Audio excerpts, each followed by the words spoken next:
प्यारे बच्चों, current solutions 2.8 में आपका स्वागत है।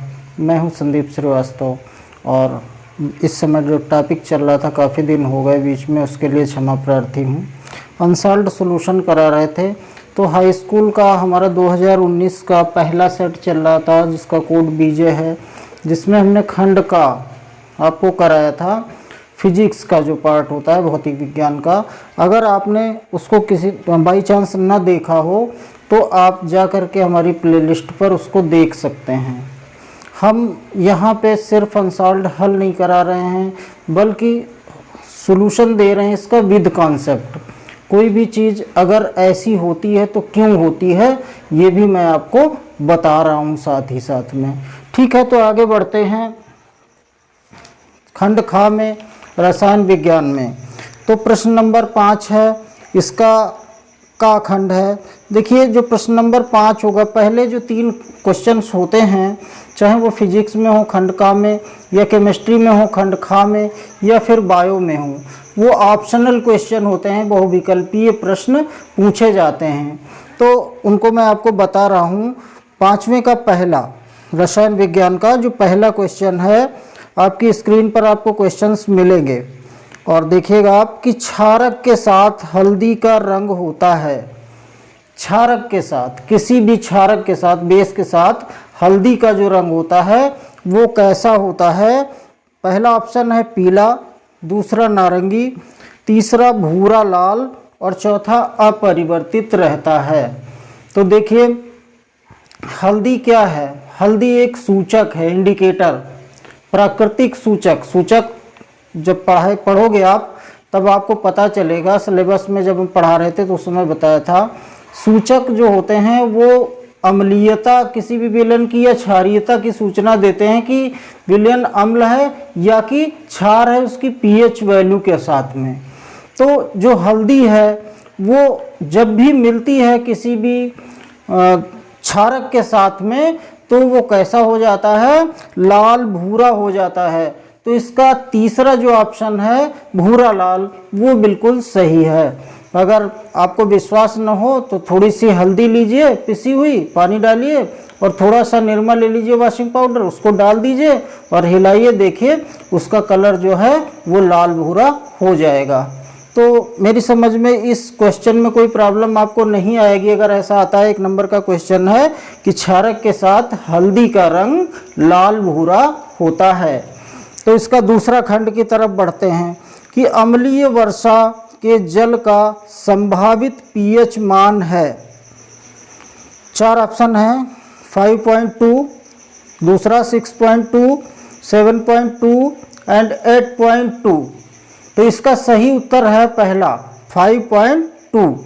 जो अम्लीय वर्षा होती है, एसिड रेन जिसको बोलते हैं, जिसके कारण लोहे के उपकरण या हमारी जो टीन वगैरह पड़ी होती है वो छनने लगती है, उसमें जंग आने लगती है।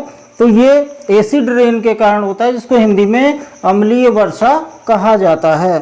तो इसकी पीएच वैल्यू एक्यूरेट तो नहीं है, नियर अबाउट में 5.2 होती है। फिर कहता है एसिटल्डिहाइड का आईयूपीएसी नाम है। एसिटल्डिहाइड CH3COOH, CH3COOH होता है एसिटल्डिहाइड।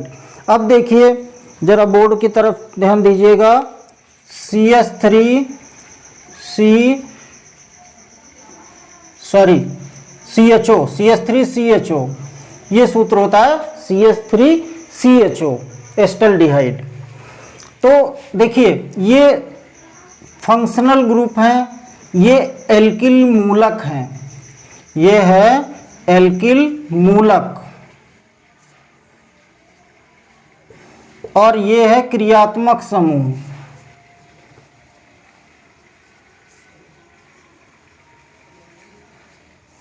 ठीक, तो जब एल्डिहाइड ग्रुप होता है, ये एल्डिहाइड CHO जो है क्रियात्मक समूह कौन सा है? एल्डिहाइड। जब एल्डिहाइड होता है तो उसमें अल लगाया जाता है। ठीक है, अब कार्बन परमाणुओं की संख्या की तरफ ध्यान दीजिएगा। अगर आपने IUPAC कायदे से पढ़ा होगा तो ये प्रॉब्लम्स कोई नहीं आएंगी, अगर नहीं पढ़ा होगा थोड़ा टिपिकल पड़ेगा।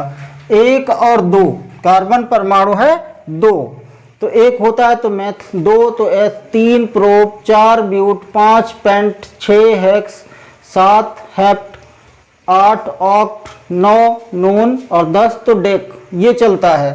तो देखिए यहाँ पे 2 हैं तो 2 हो गए, तो ये हो गया एथेन और साथ में जुड़ गया अल, तो इसका नाम हो गया एथेनल। ठीक है, इसका IUPAC नाम जो है वो है एथेनल।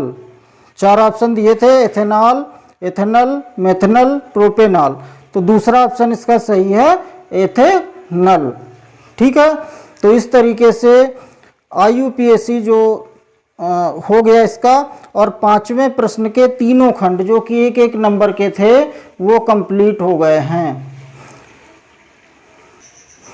देखिए अगला, अब यहाँ से जो क्वेश्चन शुरू होगा, ये 6ठा क्वेश्चन जो है ये 2-2 नंबर का है, 7वां क्वेश्चन भी 2-2 नंबर का है।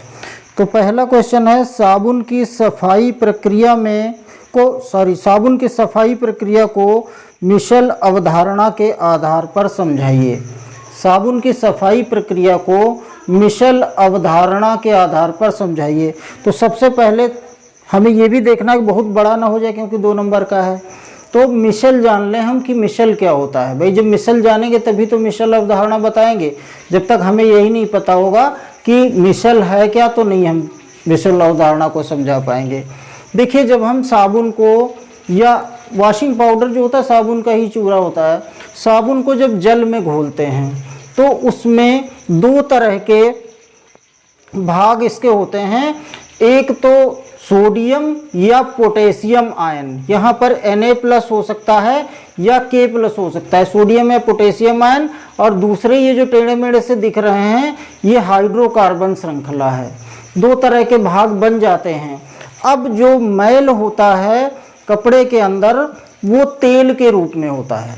देखिए जाड़ों में जैसे हम लोग तेल की मालिश करते हैं शरीर में, गर्मियों में नहीं करते हैं, तो हमारी त्वचा के अंदर तैल ग्रंथियां पाई जाती हैं जो कि हमारे रोम छिद्रों पर खुलती हैं, और जब ज़्यादा पसीना निकलता है तो वो तेल छोड़ती हैं, जिसके कारण कपड़ों में मैल लगता है, गर्मियों में बहुत ज़्यादा गंदे होते हैं। तो वो जो तेल जिसको कि बाहर निकालना होता है, जो मैल रूपी तेल होता है उसको बाहर निकालना होता है, तो क्या होता है कि यहाँ पे जो ये वाला भाग है बाहर वाला, ये जल स्नेही है या जल रागी है, ये हमेशा पानी की तरफ होता है। और जो ये वाला हाइड्रोकार्बन वाला भाग है ये जल विरागी है, अर्थात इसको पानी से कोई मोह नहीं है, ये पानी के दूसरे सिरे की ओर जाता है। तो इस तरीके से ये सारे भाग जब एकत्र हो जाते हैं तो मैल को एक बूंद के रूप में अपने बीच में एकत्र कर लेते हैं। ठीक है, अब क्या होता है कि जब उसको थोड़ा सा हम हिलाते हैं या रगड़ते हैं तो रगड़ने से क्या होता है, ये जो मैल की बूंद होती है ये इनके साथ में छूट करके और बाहर वाले भाग की ओर आ जाती है, अर्थात पानी में घुल जाती है और हमारे कपड़े साफ हो जाते हैं। ठीक है, तो थोड़ा सा इसकी थ्योरी लिख लें। जब साबुन को जल में घोला जाता है तो इसके 2 भाग बनते हैं।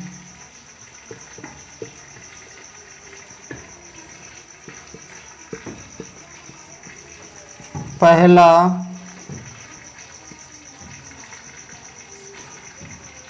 सोडियम आयन या पोटेशियम आयन, क्योंकि साबुन 2 प्रकार के होते हैं, पोटेशियम आयन से भी बनते हैं और सोडियम आयन से भी।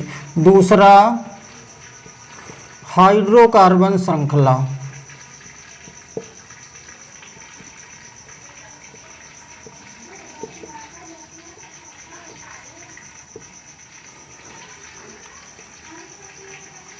सोडियम आयन या पोटेशियम आयन जल विरागी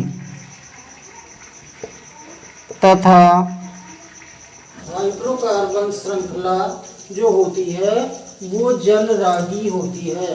अब देखिए यहाँ पे हम समझ लें जरा सा जल रागी और जल विरागी।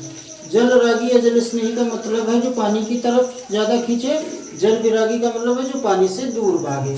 तो दो तरह के चीज़ें यहाँ पे बन रही है, हाइड्रोकार्बन श्रृंखला है, दूसरे ये जो गोल गोल से दिखाए गए सोडियम और पोटेशियम आयन है।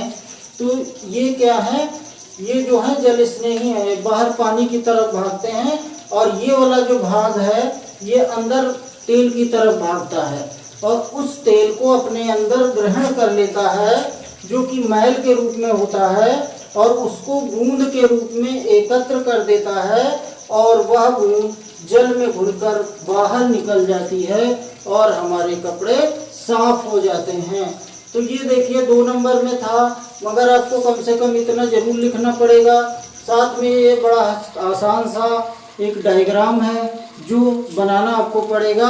तो डायग्राम विद डिस्क्रिप्शन आपको पूरा लिखना होगा।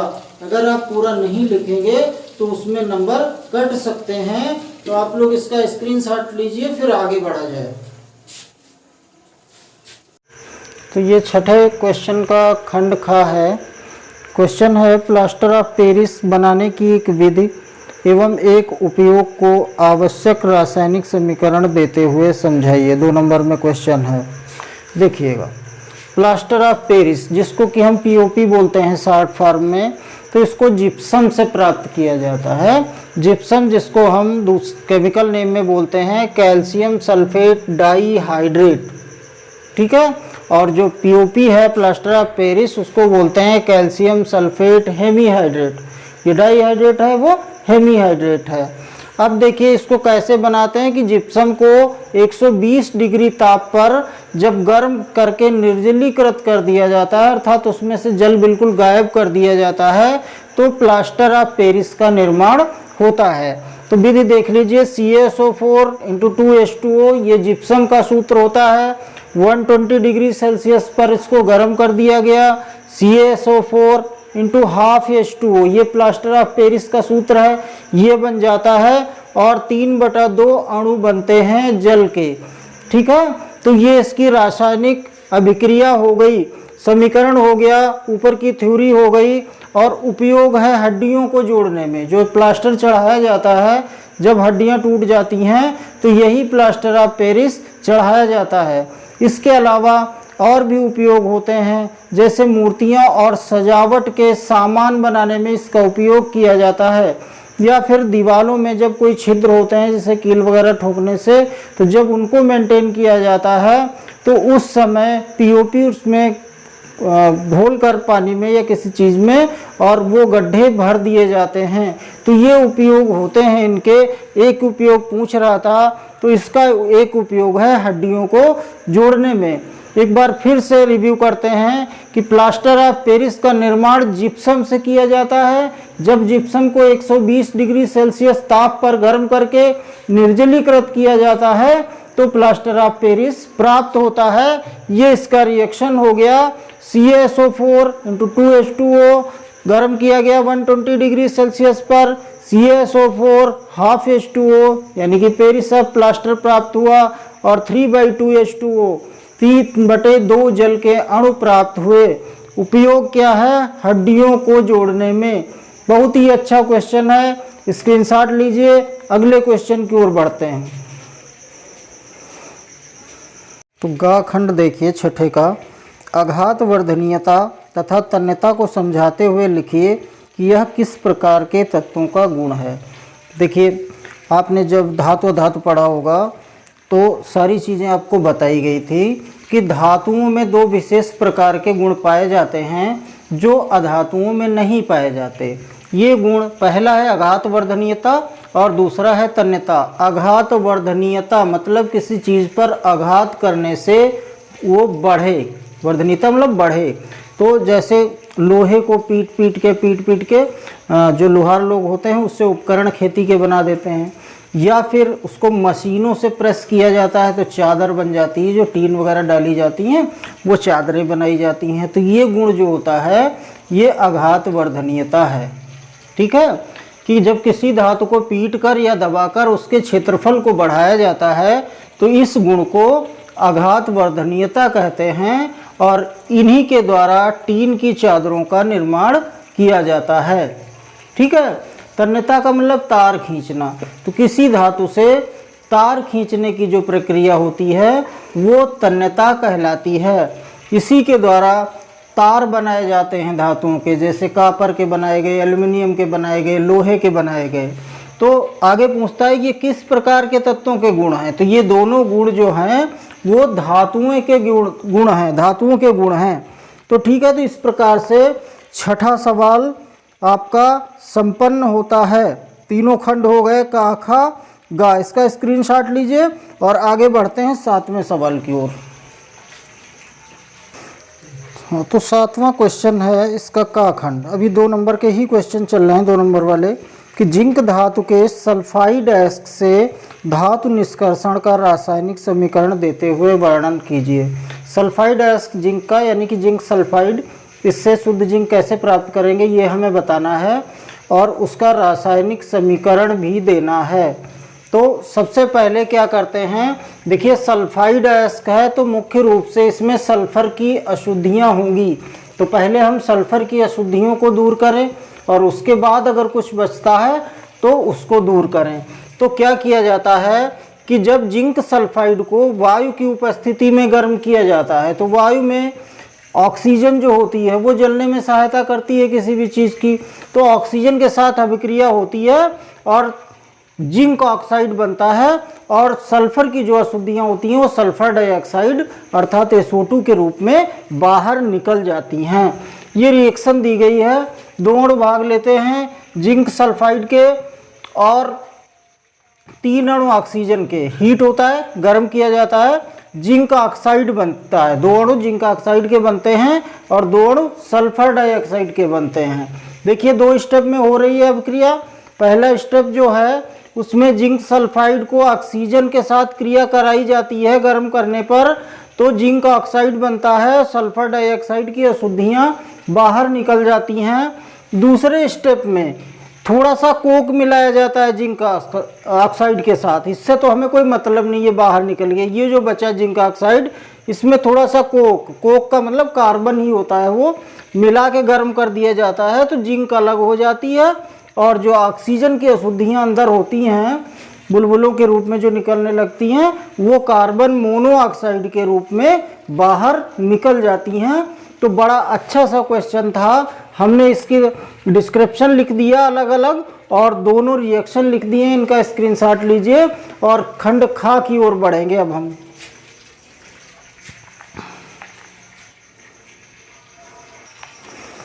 तो 7वें का खा खंड है, ये 7वें का खा खंड।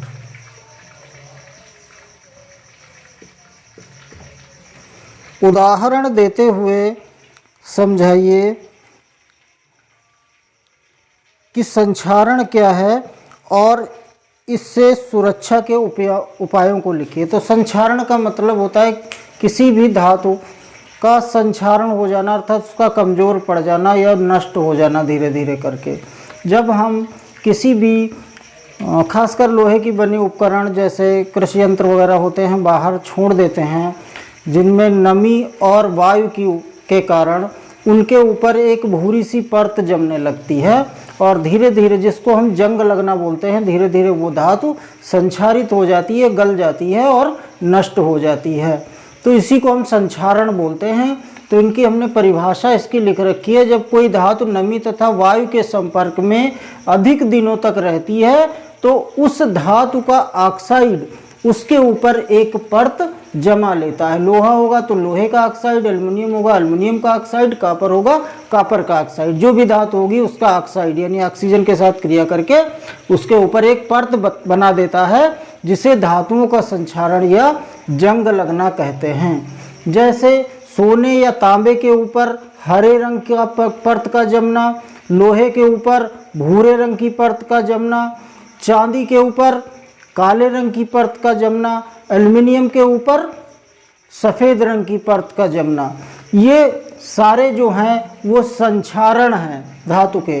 संक्षारण से बच्चों बड़ी हानियां होती हैं, कृषि यंत्र नष्ट हो जाते हैं। इसके अलावा जो बहुत बड़े बड़े से पुल बने होते हैं, जिन पर रेलवे पुल होते हैं या फिर ऐसे ही सड़क वाले पुल होते हैं, तो वो क्या होता है, जो पानी अंदर रहता है उनमें और वायु भी लगती, धीरे धीरे वो नष्ट हो जाते हैं और दोबारा से उनको जब रिपेयर कराना पड़ता है तो गवर्नमेंट का बड़ा खर्चा आता है। तो हम लोग किन विधियों के द्वारा इनको संक्षारण को रोकते हैं, जिसमें बहुत सारी विधियां हैं, गैल्वेनीकरण है और कलईकरण, बहुत सारे हैं, उनसे हमें ज़्यादा मतलब नहीं है। तो एक पेंट लगाकर पेंट कर दी जाए किसी धातु के ऊपर तो संक्षारण नहीं होगा, ग्रीस लगाकर ग्रीस लगा दी जाए तो संक्षारण नहीं होगा, मिश्र धातु बना दी जाए, जैसे पीतल बना दिया जाता है तांबे से, गन मेटल बना दिया जाता है, बेल मेटल बना दिया जाता है, तो उनमें दूसरी धातु मिक्स कर दी जाती है तो उसका जो संक्षारण होता है वो रुक जाता है। तो ये भी क्वेश्चन 2 नंबर का था।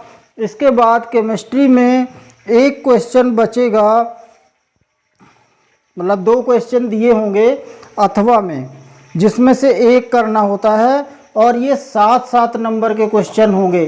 तो बड़े ही महत्वपूर्ण क्वेश्चन हैं, इनको बड़े ध्यान से कीजिएगा। सबसे पहले स्क्रीनशॉट लीजिए इसका। तो बच्चों अब 8वां क्वेश्चन शुरू होता है और 7 नंबर के क्वेश्चन 7 नंबर का आता है, 2 ऑप्शन में होते हैं, एक करना होता है। तो पहला है ग्लेशियल एसिटिक अम्ल क्या है। एसिटिक अम्ल की 4 अभिक्रियाओं के रासायनिक समीकरण लिखने हैं। ठीक, हमने यहाँ पर डिस्क्रिप्शन भी साथ में लिख दिया है। ठीक है, वहाँ रासायनिक समीकरण मांग रहे हैं, डिस्क्रिप्शन भी हमने इसका लिख दिया। अगर रासायनिक समीकरण मांगे तो खाली रासायनिक समीकरण लिख दीजिएगा। तो देखिए, जो एसिटिक अम्ल होता है सामान्य अवस्था में द्रव अवस्था में पाया जाता है, इसको सिरके का अम्ल भी कहा जाता है। इसमें सिरके जैसी गंध आती है। जो एसिटिक एसिड होता है जिसका अचार वगैरह में यूज किया जाता है, तो ये द्रव अवस्था में पाया जाता है, लेकिन 17 डिग्री सेल्सियस ताप पर या उसके नीचे ये जमने लगता है, ठोस अवस्था में आने लगता है, इसलिए इसको ग्लेशियल एसिटिक एसिड कहा जाता है। ठीक, फिर से एक बार समझते हैं कि जो एसिटिक एसिड या एसिटिक अम्ल जो होता है वो सामान्य अवस्था में द्रव अवस्था में पाया जाता है, इसमें सिरके जैसी गंध आती है, इसलिए इसको सिरके का अम्ल कहा जाता है। वैसे तो सामान्य अवस्था में यह द्रव रूप में रहता है, लेकिन 17 डिग्री सेल्सियस के नीचे ताप आने पर, क्योंकि इसका जो मेल्टिंग पॉइंट होता है गलनांक 17 डिग्री सेल्सियस होता है, उससे नीचे ताप होने पर यह ठोस अवस्था में बदलने लगता है, अर्थात जमने लगता है, इसलिए इसको हम ग्लेशियल एसिटिक एसिड कहते हैं। ठीक, तो ग्लेशियल एसिटिक एसिड समझ में आ गया होगा। अब 4 रासायनिक अभिक्रिया भी पूछ रहा है। तो पहली रासायनिक अभिक्रिया है कि यह सांद्र सल्फ्यूरिक अम्ल की उपस्थिति में, यह सांद्र सल्फ्यूरिक अम्ल की उपस्थिति में एथिल अल्कोहल के साथ क्रिया करके एथिल एसीटेट बनाता है। तो ये हो गया एसिटिक एसिड, एसिटिक अम्ल, और ये है एथिल अल्कोहल या एथेनॉल कह सकते हैं इसको आईपीएसी नेम में। तो इसके साथ जब क्रिया करता है उपस्थिति किसकी, H2SO4 की, सांद्र सल्फ्यूरिक अम्ल की, तो ये एथिल एसीटेट बनाता है और क्या बनाता है, जल बनाता है। ठीक, तो एक ये रिएक्शन इसकी हो गई। अभी 3 और लिखनी है, क्योंकि जगह कम मिल रही है इसलिए स्क्रीनशॉट लीजिए और अगली बार में मैं अभी बता रहा हूँ आपको 3 और रिएक्शन। देखिए, हम समझा देते हैं इसको, चूँकि रिएक्शन पूछी गई है तो डिस्क्रिप्शन ज़्यादा लिखने से कोई फ़ायदा नहीं है, मैं समझा दूंगा। तो पहली रिएक्शन तो हमने बता दी आपको। दूसरी देखिए कि ये एसिटिक एसिड सोडियम कार्बोनेट के साथ क्रिया कर रहा है और सोडियम एसीटेट, कार्बन डाइऑक्साइड और जल दे रहा है। अर्थात जब भी एसिटिक एसिड किसी कार्बोनेट या फिर बाइकार्बोनेट के साथ क्रिया करता है तो एक लवण बनाता है, जल बनाता है और कार्बन डाइऑक्साइड मुक्त होती है। फिर से एक बार, जब एसिटिक अम्ल या किसी भी कार्बोनेट या बाइकार्बोनेट लवण के साथ क्रिया करता है तो एक लवण बनता है, जल बनता है और कार्बन डाइऑक्साइड गैस मुक्त होती है। तो देखिए ये कार्बोनेट का लवण लिखा हुआ है, सोडियम कार्बोनेट से यहाँ पे क्रिया हो रही है, किसकी? एसिटिक अम्ल की। एसिटिक अम्ल की क्रिया हो रही है कार्बोनेट लवण से। कौन सा कार्बोनेट है? Sodium carbonate. तो सोडियम एसीटेट लवण बन रहा है, कार्बन डाइऑक्साइड गैस बन रही है और क्या बन रहा है? जल बन रहा है। ये वाली देख लीजिए साथ में, ये बाइकार्बोनेट से अभिक्रिया हो रही है, ये सोडियम बाइकार्बोनेट है, सोडियम बाइकार्बोनेट। इसके साथ ही रिएक्शन कर रहा है एसिटिक अम्ल के साथ, तो सेम प्रोडक्ट बन रहे हैं। जो कार्बोनेट लवण के साथ बनते थे वही सेम प्रोडक्ट बन रहे हैं बाइकार्बोनेट लवण के साथ भी। कौन कौन से? सोडियम एसीटेट, कार्बन डाइऑक्साइड और जल। ठीक है, लास्ट रिएक्शन है तो देख लीजिए, ये बीच में हमने लिख रखी है कि यह जल में आयनीकृत हो जाता है। ठीक है, आयनीकृत हो जाने का मतलब होता है अपने आयनों में टूट जाना। तो ये CH3COO माइनस आयन में और H प्लस आयन में टूट जाता है। चूंकि ये रिएक्शन रिवर्सिबल है, उत्क्रमणीय अभिक्रिया है, दोनों तरफ को होती है, इससे ये भी बन सकता है, इससे ये भी बन सकता है, इसलिए यहाँ पर हम रिवर्सिबल का मार्क लगा रखा है हमने बीच में। यहाँ पे ये वन वे होती है नॉन रिवर्सिबल और ये जो रिएक्शन है वो रिवर्सिबल है। तो इस तरीके से हमने ग्लेशियल एसिटिक अम्ल की परिभाषा लिख दी, आपको समझा दिया और उसके 4 रासायनिक अभिक्रियाओं के समीकरण भी आपको दे दिए गए हैं। ये 8 नंबर का क्वेश्चन जो है वो संपन्न होता है यहाँ पे। और इसके बाद में अथवा में है एथिल अल्कोहल की 4 रासायनिक अभिक्रियाओं के समीकरण लिखिए और 3 उपयोगों को भी लिखिए। तो इसमें कोई बहुत ज़्यादा नहीं है, मैं इसको भी अभी कराए दे रहा हूँ, तब तक आप स्क्रीनशॉट लीजिए इसका। तो 8वें नंबर का अथवा वाला प्रश्न है, जो भी हमने ग्लेशियल एसिटिक एसिड आपको बताया है उसके अथवा में होता है, एक ही करना होता है, मगर यहाँ हम आपको दोनों समझा दे रहे हैं। एथिल अल्कोहल की 4 रासायनिक अभिक्रियाओं के समीकरण लिखिए। ध्यान दीजिएगा, सिर्फ समीकरण लिखने हैं और 3 उपयोगों के भी नाम लिखिए। तो सबसे पहले हम देख लें इसके समीकरण। तो पहला समीकरण ये है रासायनिक समीकरण कि यह जब भी किसी क्षारीय धातु के साथ क्रिया करता है तो सोडियम एथॉक्साइड बनाता है और हाइड्रोजन गैस मुक्त होती है। पहला जो है कि एथिल अल्कोहल जब भी किसी क्षारीय धातु के साथ अभिक्रिया करता है, या कह सकते हैं सक्रिय धातु के साथ अभिक्रिया करता है, तो सोडियम एथॉक्साइड बनता है और हाइड्रोजन गैस मुक्त होती है। ये पहला इसका रासायनिक समीकरण हुआ। दूसरा, जब सल्फ्यूरिक अम्ल के साथ क्रिया करता है तो क्या होता है? तो ये एथिल अल्कोहल सल्फ्यूरिक अम्ल के साथ क्रिया कर रहा है। ये एथिल अल्कोहल या एथेनॉल कुछ भी लिख लीजिए, किसके साथ क्रिया कर रहा है? सल्फ्यूरिक अम्ल के साथ। और इसमें टेम्परेचर भी वह 100 से 110 डिग्री सेल्सियस रहता है। यानी इन दोनों को जब 100 से 110 डिग्री सेल्सियस तक गर्म करते हैं आपस में मिलाने के बाद, तो एथिल हाइड्रोजन सल्फेट बनती है और जल बनता है। इसकी कायदे से रिएक्शन की प्रैक्टिस आपको करनी है, क्योंकि केमिस्ट्री में जैसे ही ताप बढ़ता घटता है वैसे ही प्रोडक्ट बदल जाते हैं। तीसरा, यह एसिटिक अम्ल के साथ क्रिया करके एथिल एसीटेट बनाती है। ये अभी हम पिछले वाले में बता चुके हैं, वही इसमें भी आ गई कि ये एस्टिक अम्ल है, ये एथिल अल्कोहल है, सांद्र सल्फ्यूरिक अम्ल, ये कंसंट्रेट सल्फ्यूरिक अम्ल हमने लिखा है, इसकी उपस्थिति में एथिल एसीटेट बनाती है और जल बनाती है। तो ये तीसरा यहाँ समीकरण हो गया। चौथी रिएक्शन है C2H5OH, यानी कि ये वही अपना पुराना एथिल अल्कोहल या एथेनॉल, और ये क्षार है सोडियम हाइड्रोक्साइड, सोडियम हाइड्रोक्साइड, ये एक क्षार है। इसके साथ जब क्रिया होती है तो सोडियम एथॉक्साइड बनता है और हाइड्रोजन गैस मुक्त होती है।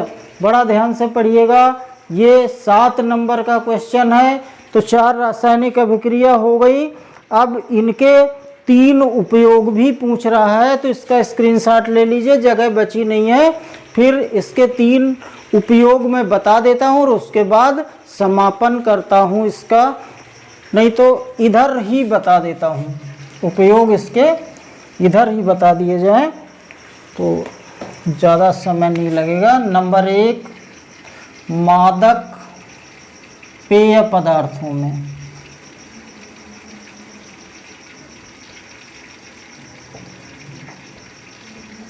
नंबर 2, विलायक के रूप में। देखिए बहुत अच्छा विलायक है, विलेय, विलेयक, विलायक पढ़ा है कभी? विलेय मतलब घुलने वाला, विलेय घोलने वाला, विलयन जो घुल के तैयार हो, जैसे चीनी घुल जाती है तो वो विलेय है, पानी अपने में चीनी को घोल लेता है तो वो विलायक है, शरबत बन के तैयार होता है वो विलयन है। तो पहला हो गया मादक पेय पदार्थ, जैसे मदिरा, बियर, रम वगैरह जो भी होता हो, उसको पीने के रूप में लोग प्रयोग करते हैं। दूसरी, विलायक के रूप में इसको प्रयोग किया जाता है। और तीसरा उपयोग औषधियों के रूप में भी किया जाता है। जो होम्योपैथ है वो पूरी तरीके से डिपेंड करता है एथिल अल्कोहल पर, ठीक है। होम्योपैथी चिकित्सा जो है एथिल अल्कोहल बेस्ड है। तो ये मादक पदार्थों के रूप में, विलायक के रूप में और औषधियों के रूप में। अब आप लोग इसका स्क्रीनशॉट लीजिए, मैं किनारे हुए जा रहा हूँ।